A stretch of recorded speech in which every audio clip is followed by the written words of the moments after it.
How thin is too thin when it comes to a smartphone? Well, if you're OPPO, you tell the iPhone 6 to do a better job and give it a run for its money.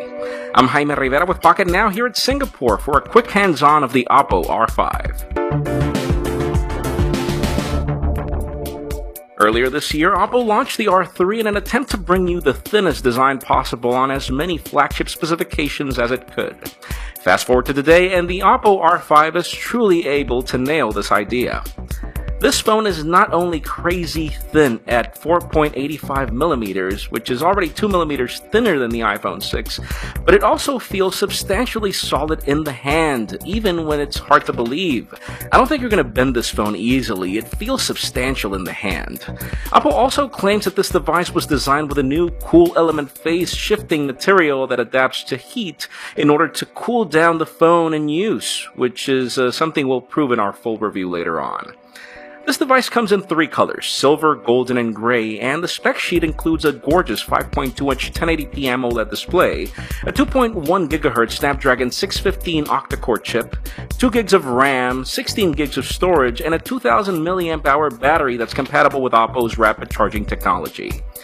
Just as with the case of the OPPO N3, this device runs the new version 2.0 of their ColorOS on top of Android 4.4.4. You'll notice the app tray is gone, and this phone actually has other design elements that are even more elegant than what we saw in the N3, though remember this is not finalized software.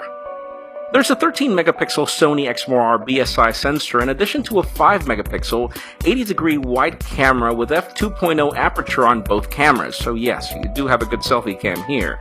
And the primary camera can record 4K video at 30 frames per second and slow-motion video up to 120 frames per second. If you're asking yourself where is the headphone jack, well, according to OPPO, it just didn't fit. But the phone will include an adapter for this, and there's always a good pair of Bluetooth headphones as an additional option, though you'd have to buy those separately.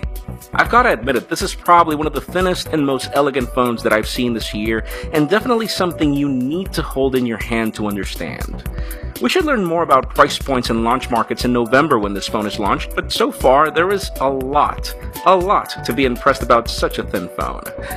Again, I'm Jaime Rivera with Pocket Now. Make sure you follow us on social media and subscribe to our YouTube channel as well. You can follow me on Twitter, Jaime_Rivera.